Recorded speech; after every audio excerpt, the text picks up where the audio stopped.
Warangal Kaloji university vice chancellor doctor Nandakumar రాజీనామా చేశారు. వర్సిటీలో ఇటీవల జరిగిన అవకతవకల్లో వీసీపై తీవ్ర ఆరోపణలు వచ్చాయి. పరీక్షా పేపర్ల మూల్యాంకనం, ఇన్ఛార్జీల నియామకంలో అవకతవకలు జరిగినట్లు ఏబీఎన్ ఆంధ్రజ్యోతిలో కథనాలు వచ్చాయి. కాళోజీ యూనివర్సిటీ వ్యవహారాలపై సీఎం రేవంత్ రెడ్డి సీరియస్ అయ్యారు. వైద్య ఆరోగ్య శాఖ ఉన్నతాధికారుల నుంచి వివరణ కోరారు. ప్రభుత్వం వివరణ కోరిన కాసేపటికే నందకుమార్ రాజీనామా చేశారు.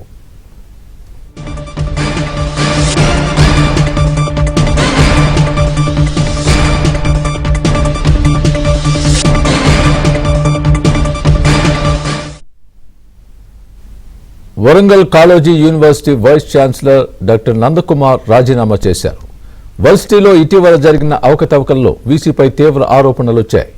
పరీక్షా పేపర్ల మూల్యాంకనం, ఇన్ఛార్జీల నియామకంలో అవకతవకలు జరిగినట్లు ఏబీఎన్ ఆంధ్రజ్యోతిలో కథనాలు వచ్చాయి. కాళోజీ యూనివర్సిటీ వ్యవహారాలపై సీఎం రేవంత్ రెడ్డి సీరియస్ అయ్యారు. వైద్య ఆరోగ్య శాఖ ఉన్నతాధికారుల నుంచి వివరణ కోరారు. ప్రభుత్వం వివరణ కోరిన కాసేపటికే నందకుమార్ రాజీనామా చేశారు.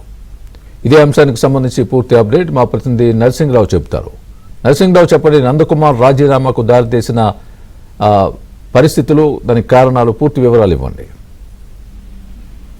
స్వామి, కాళోజీ యూనివర్సిటీలో గాడి తప్పినటువంటి పాలనా వ్యవహారాలని వరుస కథనాలతో ఇటీవల ఏబీఎన్ ఆంధ్రజ్యోతి వెలికి తీసింది. అందులో జరుగుతున్నటువంటి వ్యవహారాలన్నింటినీ కూడా, తప్పిదాలన్నింటినీ కూడా వరుస కథనాలతో ఏబీఎన్ ఆంధ్రజ్యోతి బయట పెట్టింది. పరీక్షల నిర్వహణలో జరిగినటువంటి తప్పిదాలు, ఫలితాల వెల్లడిలో సీట్ల కేటాయింపుల్లోనే కాకుండా ఇటు అకాడమిక్ తో పాటుగా అడ్మినిస్ట్రేషన్ వ్యవస్థలో జరుగుతున్నటువంటి నిర్లక్ష్యాలన్నింటినీ కూడా ఏబీఎన్ ఆంధ్రజ్యోతి ఇటీవల వెలికి తీసింది. వరుస కథనాలను ప్రచురిస్తూ వస్తుంది, టెలికాస్ట్ చేస్తూ వస్తుంది.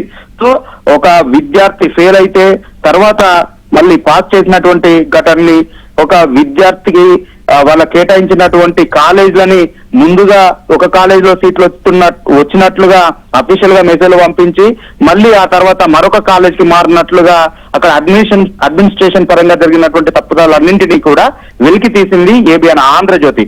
సో ఈ వరుస కథనాలపై ముఖ్యమంత్రి రేవంత్ రెడ్డి సీరియస్ అయ్యారు.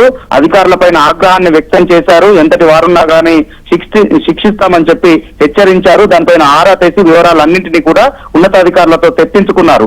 సో ఆ వెంటనే ముఖ్యమంత్రి సీరియస్ అయిన వెంటనే కొద్ది క్షణాల్లోనే వీసీ తన పదవికి రాజీనామా చేశారు.